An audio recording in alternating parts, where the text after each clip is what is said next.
Hey, it's Terry Carr, and thanks for checking out my web series. I bring in the artists and we chat. New artists, classics, and everyone in between. In this episode, Eric Bass from Shinedown joins me to talk about not only crafting the Shinedown sound, but his first ever solo release, I Had a Name. Let's go.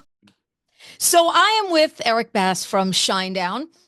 It is so good to see your face. It's so good to catch up with you. We did a little catching up early. You know, I don't want to say Eric from Shinedown on to start this because this is all about you. We got a lot of stuff to talk about.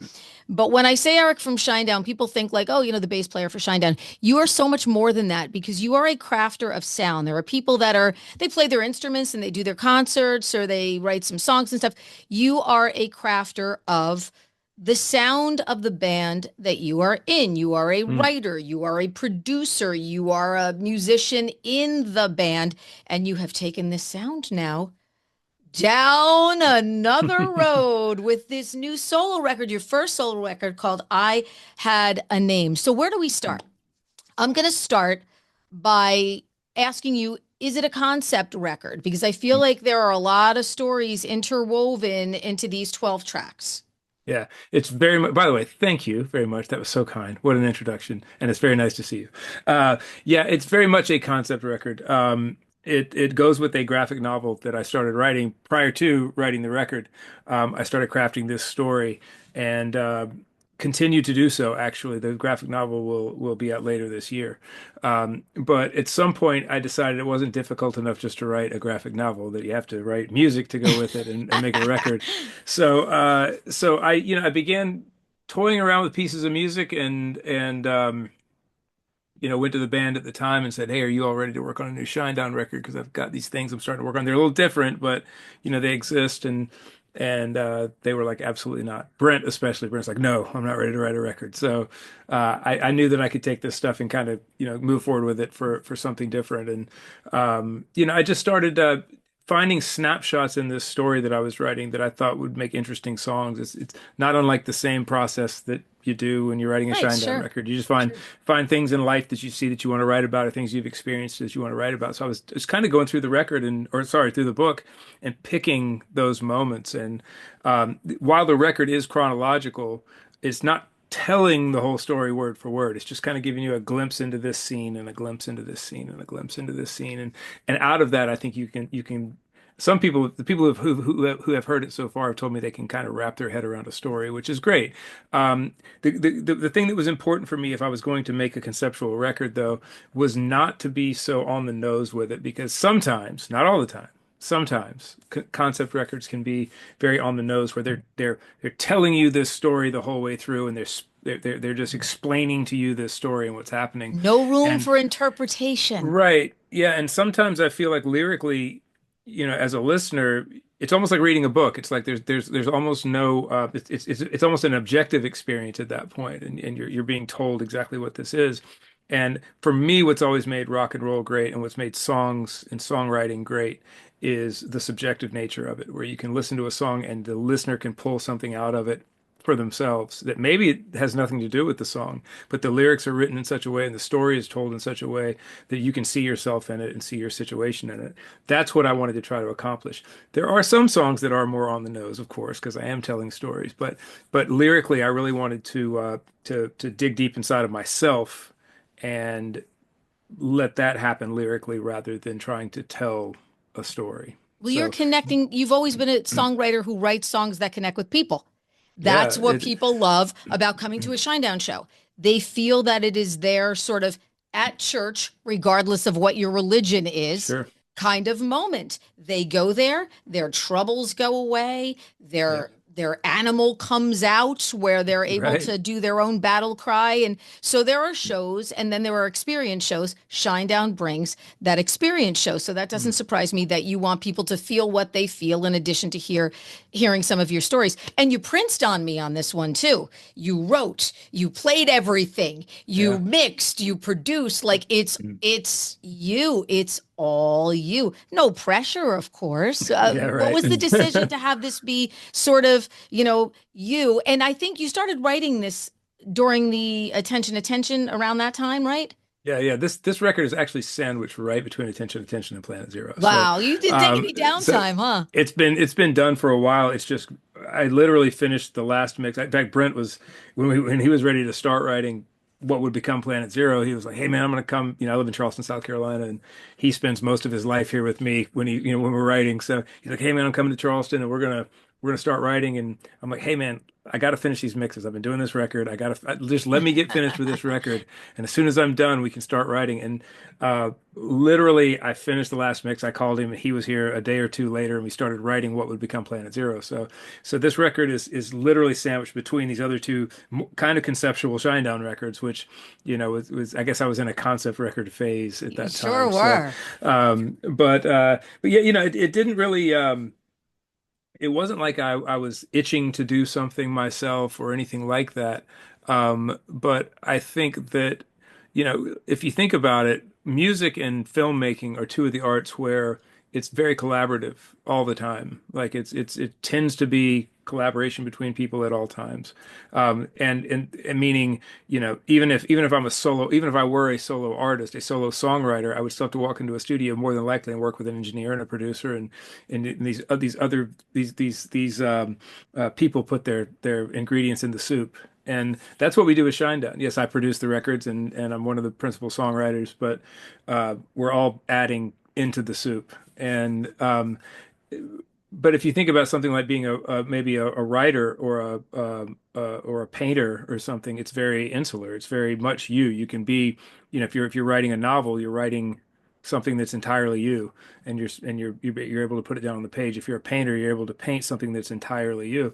And I think that was the urge more than anything. It wasn't that I didn't think about bringing other people in at one point. Because I was thinking about bringing someone else in for drums or Mm. for whatever. Maybe I need, maybe someone to do string arrangements rather than me doing them or whatever.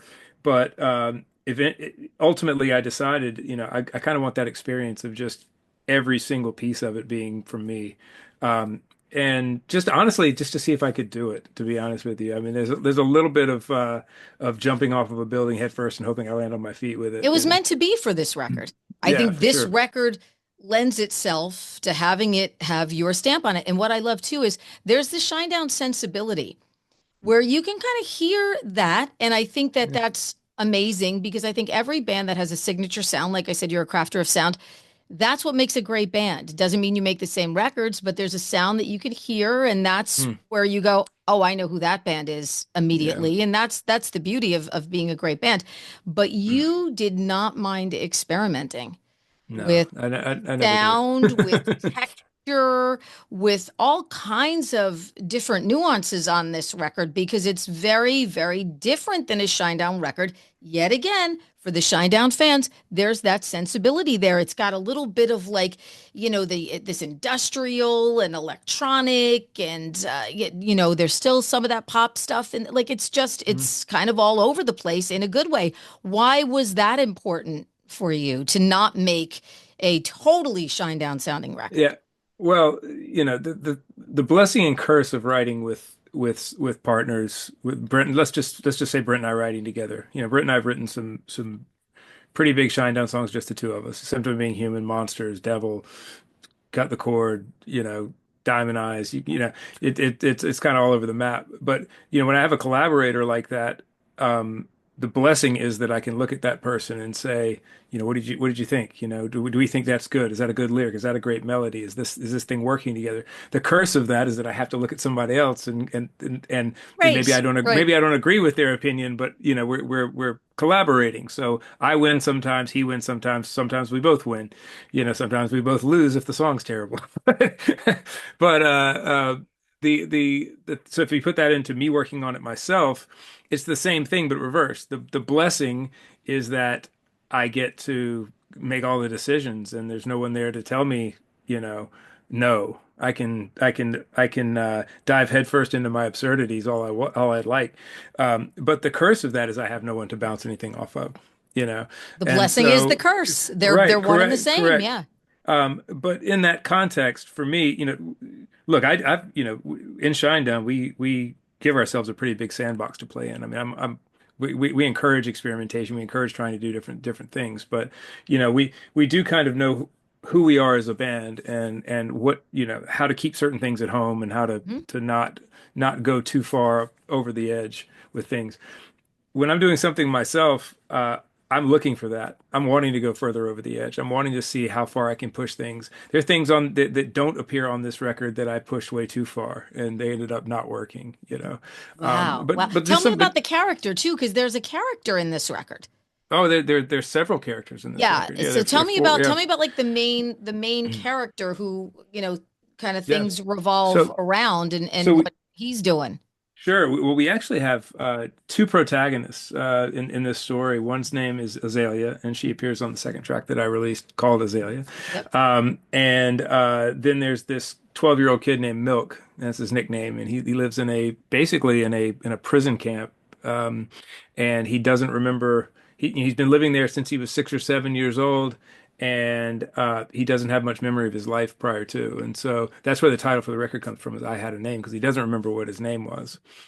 He just knows that everyone calls him Milk because he has a tattoo on his right under his eye that's a designation that basically looks like it says milk. So everybody calls him that. Just nicknamed him that.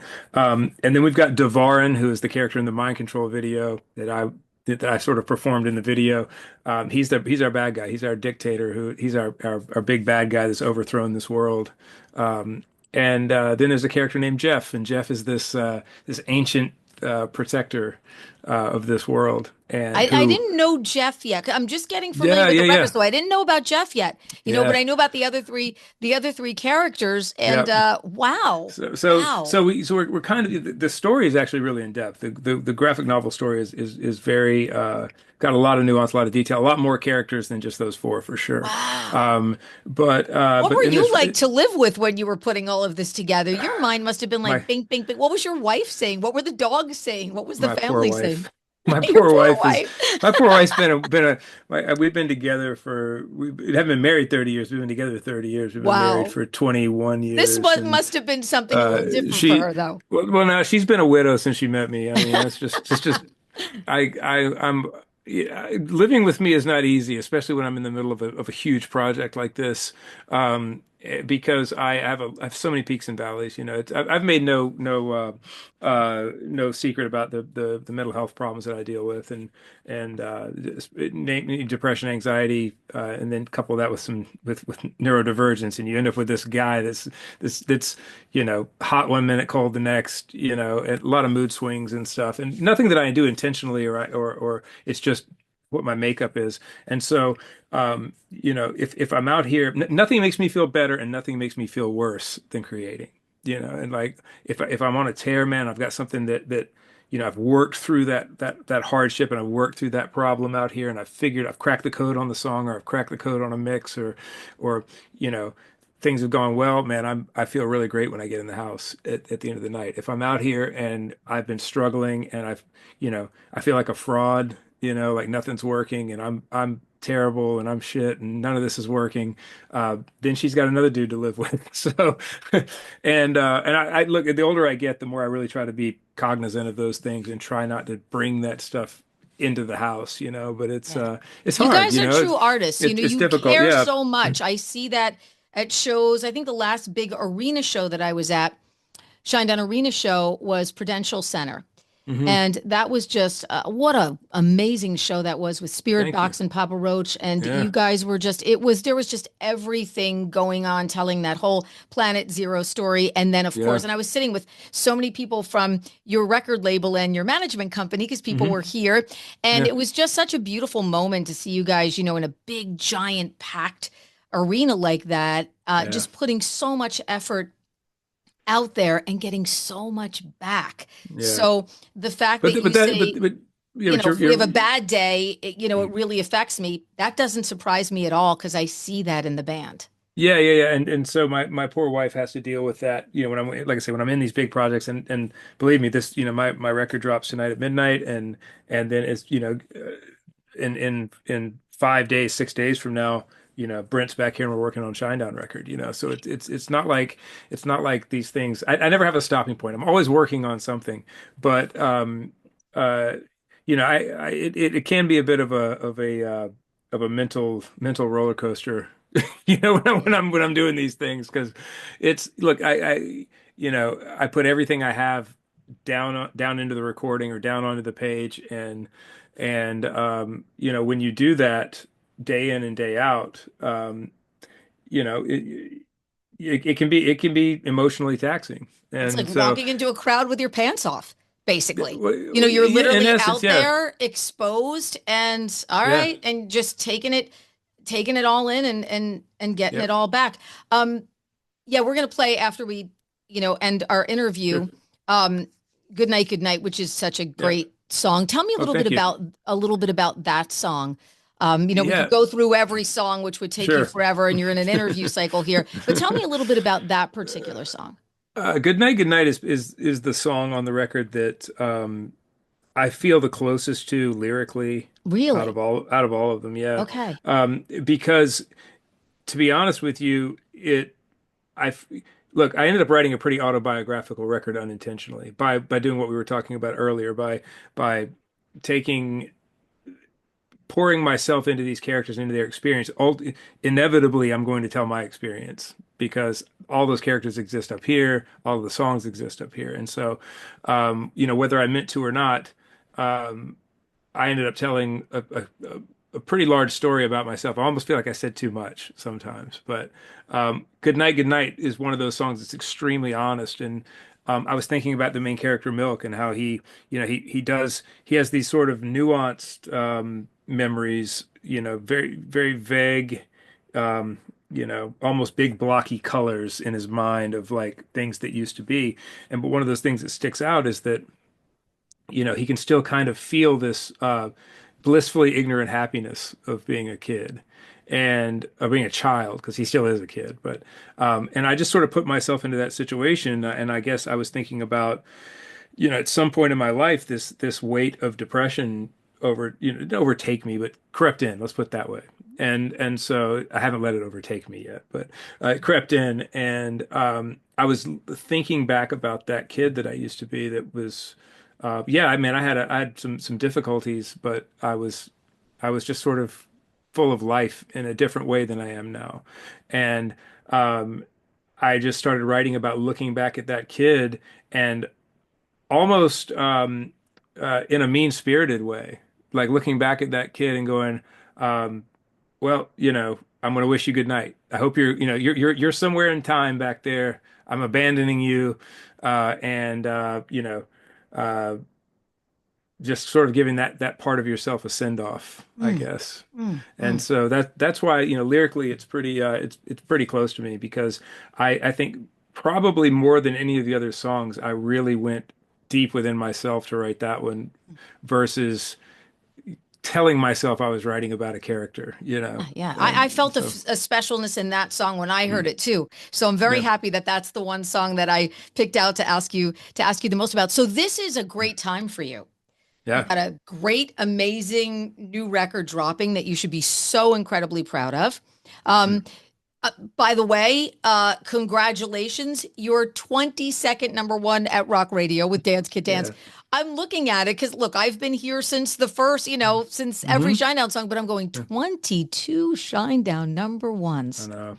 That's pretty It's amazing. That is pretty amazing. yeah, And you guys have a show coming up at Madison Square Garden. Not a I show, know. a headlining show. Yeah. I call that, and I'm, 10 miles from the garden right now, the big ginormo dome. I was a lucky Yeah. enough being a Jersey kid that doesn't live that far from Manhattan, where my big shows, seeing all my kid shows at Elton John and all of my Van Halen and all of my shows were Madison Square Garden shows. So there's something very special Hmm. about MSG. So when you get on stage as the headliner and you're at the garden for the first time headlining and you look around, are you prepared for what that's going to do to you mentally? It's big. It's a big moment. I've been around Yeah. bands like Disturbed, where David Draymond was just like, I can't believe we played the Garden. What is that going to feel like? I mean, you don't know what it's going to feel like, but are Yeah. you anticipating that feeling? I don't know what it's going to feel like. I try to, the interesting thing about moments like that, about playing live, it's different than the moment of like a number one song. And before I even say this, people have to understand that I'm not ungrateful at all for the number one songs or for the platinum records or for the gold records or for things like that. I'm one of these people that I know they exist and I appreciate the fact they exist, but I don't dwell on them because I feel like I want to move forward and not rest on my laurels and and strive for something better the next time. And so when I see that we have a number one, of course I always take 2 seconds. I call it my 2 seconds, and I will do this literal like pat myself on the back. Good job, buddy. You did it. Now what's next? Let's keep going. When you're in a live situation like that, and I've had a couple other shows that I imagine the MSG show will feel somewhat like, where you're like, how did I get here? That's usually the first reaction I have to being in a place like that. The thing about the live show thing is I can't escape it. I can escape the number ones. I can escape the platinum records. I have all of my platinum records are in a storage unit. I don't have any of them on the wall. They don't hang up in here. Um, and that's just how I go about my business. I totally appreciate them and I love them, but I can escape them. I can kind of I don't have to stare at them. When I'm in Madison Square Garden, I have no choice but to take in the moment and be there and be present for the whole night. And it can be quite a bit. It can be quite overwhelming, Yeah. in those moments. And I have a July feeling 20th, by the way. Yeah, If you July. did not get your tickets, everybody who's watching Mm, and or listening, please get your tickets, ticketmaster.com for mm. this show. It's going to be amazing. We've got Bush on the bill also and Morgan Wade. So that's going to be like a super, super cool Yeah. show. And I want everybody to get I Had a Name because it's amazing. It's one of those, I call them when I talk to artists, journey records. You put it on and you are on this amazing journey with this artist. It's great storytelling. It's amazing songwriting. And it's a Thank you. sound that's familiar yet fresh. It's definitely not a Shinedown record, but you can feel the Shinedown-ness when you listen to it. Well, I appreciate that. Yeah, and I it's a headphone record too. I think people, if you can Yeah, put in your headphones and listen to it. I There's love a good a lot of headphone care went record. into to the mixing of the record and trying to do some different things with it too. Production wise, I always try to extend myself a little bit Yeah, and mixing, try some mixing, things. Yeah. sequencing, all of that Yeah. stuff is so important. Eric, it was so great to catch up with you. I am so grateful for the time. And thank you so much for your Mm. friendship. For us for all of My- these years. We so Good. appreciate you guys. And I cannot wait to see you at Madison Square Garden. And everybody, pick up or download, however you get your music. I Had a Name because you're absolutely going to love it just like I do. Terry, thank you so much. It's always so nice. You guys are beyond awesome to us. And if there's ever anything you need, just let us know. We love you. Kiss your doggies Okay. for me too. I will. I kiss them all the time. I I'll was walk so right in the happy house right now my and do dog behaved. So thankfully she did. it.